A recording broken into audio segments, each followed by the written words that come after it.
Hello friends, कैसे हैं आप सब लोग। आई होप आप अच्छे होंगे।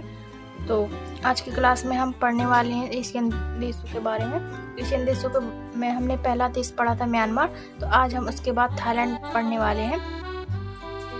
तो चलिए शुरू करते हैं। तो आप लोगों ने पिछली वीडियो नहीं देखी तो आप लोग पिछली वीडियो जरूर देखिएगा, क्योंकि मैंने वहाँ पर डिटेल से बताया कि एशियन संगठन क्या होता है और इसका मुख्यालय कहाँ है, और इसके पहले मैंने सार्क संगठन भी बताया था। तो आप लोग पिछली वीडियो को जरूर देखिएगा, मैं आई बटन में डाल दूंगी।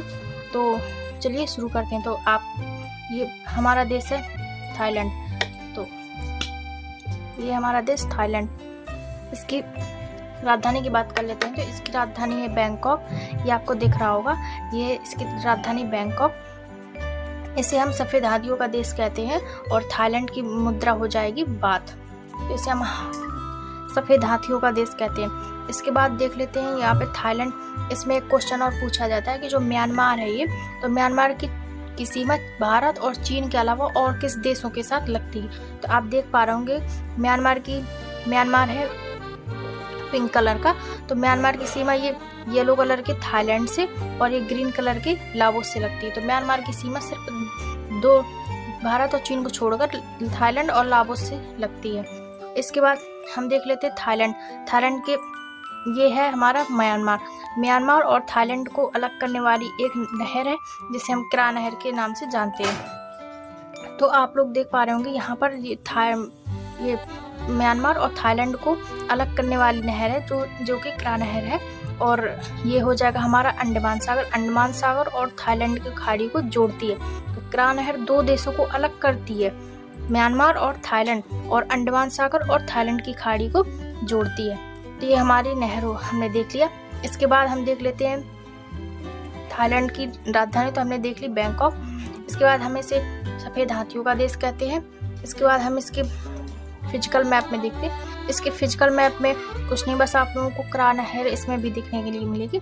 यहाँ पर लिखा है क्रा स्थल डमरू, तो हमें इसे क्रा नहर बोलते हैं क्योंकि ये म्यांमार और थाईलैंड को अलग करती है, इस अंडमान सागर और थाईलैंड की खाड़ी को जोड़ती है।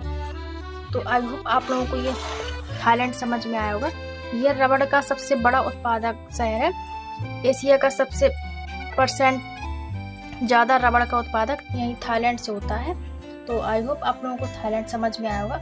इसकी नदी की बात कर लेते हैं, तो इसमें सबसे मेन नदी है मेकांग नदी। तो आप लोगों को देख पा रहे होंगे आप लोग यहाँ से, ये मेकांग नदी आ रही है, बैंकॉक नदी, और ये आकर के थाईलैंड में जा रही है। तो इसकी नदी हो जाएगी बैंकॉक। तो हमें थाईलैंड से क्या क्या देखा, इसकी मुद्रा हो जाएगी बात, इसकी राजधानी हो जाएगी बैंकॉक, इसमें हो जाएगी नहर क्रा नहर जो कि म्यांमार और थाईलैंड को अलग करती है, अंडमान सागर और थाईलैंड को जोड़ती है।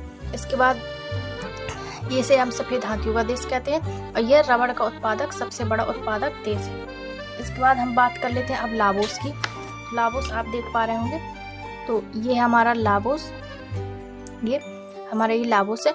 इसकी राजधानी हो जाएगी वियंतियान, ये आप लोगों को दिख रहा होगा, ये वियंतियान। इसकी राजधानी हो जाएगी वियंतियान।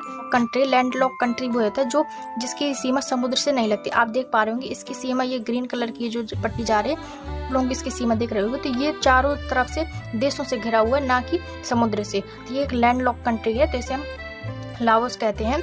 आप लोग इसमें फिजिकल मैप में भी देख पा रहे होंगे, फिजिकल मैप वियंतियान इसकी राजधानी है, ये है, आप लोगों को दिख पा रहा होगा, ये है। तो इसमें कुछ खास भी नहीं है ज़्यादा। तो आप लोगों को ये लाओस समझ में आ गया। इसके बाद हम बात करने वाले हैं कंबोडिया की। कंबोडिया की राजधानी है नोम पेन।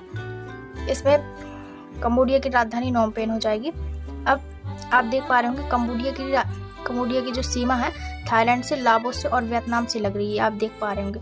और यहाँ पर लाओस की सीमा आप देख पा रहे होंगे, लाओस की सीमा चीन से लग रही है, लेकिन थाईलैंड की सीमा चीन से नहीं लग रही है। तो थाईलैंड का एक ये भी है कि थाईलैंड की सीमा चीन से नहीं लगती है। और यहाँ पे कंबोडिया आप देख पा रहे होंगे, ये लैंडलॉक कंट्री नहीं, क्योंकि यहाँ से तो घिरा हुआ है, लेकिन नीचे से ये समुद्र से जुड़ा हुआ है। मैंने आप लोगों को पिछली वीडियो में बताया था कि गोल्डन क्रस्ट वो देश होते हैं जो अफीम के सबसे बड़े उत्पादक होते हैं। जैसे पहला था पाकिस्तान, अफगानिस्तान और ईरान, इसमें 3 देश आते हैं। लेकिन ये गोल्डन ट्रायंगल आप देख पा रहे होंगे, जैसे हम लोग ट्रायंगल बनाएंगे इस तरीके से, तो ट्रायंगल हमारे 3 देशों में बनेगा, जिसे हम गोल्डन ट्रायंगल। ये भी अफीम के सबसे बड़े उत्पादक देश है, इसमें आता है म्यांमार, थाईलैंड और लाओस। इसमें कंबोडिया नहीं आता। तो ये पूछ लिया जाता है गोल्डन ट्रायंगल में कौन सा देश नहीं आता है, इसका राइट आंसर हो जाता है कंबोडिया, जो कि नहीं आता है गोल्डन ट्रायंगल में। तो आप लोग ट्रायंगल भी बना कर देखो, तो इस तरीके से 3 ही देश में आता है।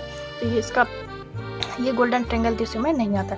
इसके बाद तो वियतनाम को आप लोग देख पा रहे होंगे, इसकी ऑरेंज कलर की, इसकी ये ऑरेंज कलर से रंगा हुआ है। इसमें आप देख पा रहे होंगे ये जो 16 डिग्री समांतर रेखा जा रही है, तो इसमें एक 17 डिग्री समांतर रेखा जाती है, जो कि वियतनाम को 2 भागों में डिवाइड कर देती है, एक उत्तरी वियतनाम और एक दक्षिणी वियतनाम।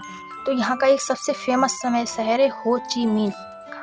उस टाइम की बात है जब 1955 से 1975 के बीच में वियतनाम और अमेरिका के बीच युद्ध हो रहा था। तो हो ची मिन्ह वहाँ का सबसे बड़ा नायक था, जो कि उसका एक सपना था कि यहाँ पर एक अपना शहर बसाना है और उसे डेवलप करना है। तो हो ची मिन्ह ने एक शहर बसाया और उसे अपने नाम पर ही रख दिया, जिसे हम कहते हैं हो ची मिन्ह सिटी। सॉगोन इसका नाम है, इसका फेमस शहर है हो ची मिन्ह। तो आई होप आप लोगों को थाईलैंड, लाओस, कंबोडिया और वियतनाम 4 देश आप लोगों को समझ में आया होगा। यहाँ पर मैं फिजिकल मैप की बात कर लेती हूँ। तो फिजिकल मैप ये हो जाएगा हमारा वियतनाम हो जाएगा। यहाँ पर मेकोंग नदी का मुहाना है। इसके बाद इसके फिजिकल मैप में कुछ ज़्यादा पर्वत नहीं, बस इसमें आप लोगों को नदी बस याद रखनी है। तो हम लोग एक बार रिवाइज कर लेते हैं हमने क्या क्या पढ़ा। तो हमने देखा थाईलैंड की देखा, तो थाईलैंड की राजधानी हो जाएगी बैंकॉक राजधानी हो जाएगी। इसकी नदी हो जाएगी मेकोंग नदी। इसमें जो नहर है वो हो जाएगी क्रा नहर, जो कि म्यांमार और थाईलैंड को अलग करती है और अंडमान सागर और थाईलैंड की खाड़ी को जोड़ती है। इसके बाद इसे सफ़ेद हाथियों का देश कहा जाता है। ये रबड़ उत्पादक देश है, सबसे बड़ा रबड़ उत्पादक देश है एशिया का। इसके बाद हम लाओस की बात करते हैं। तो ये एक स्थलबद्ध देश है, इसकी सीमा चीन से लगती है, लेकिन थाईलैंड की सीमा चीन से नहीं लगती। यह एक स्थलबद्ध देश है और इसकी राजधानी हो जाएगी वियंतियन। इसके बाद इसकी कंबोडिया की बात कर लेते हैं। तो इसकी राजधानी हो जाएगा नोम पेन और यह देश कंबोडिया फ्रेंड गोल्डन ट्रायंगल में नहीं आता। तो आई होप आप लोगों को मेरी क्लास समझ में। लाइक शेयर सब्सक्राइब जरूर करिएगा। जय हिंद।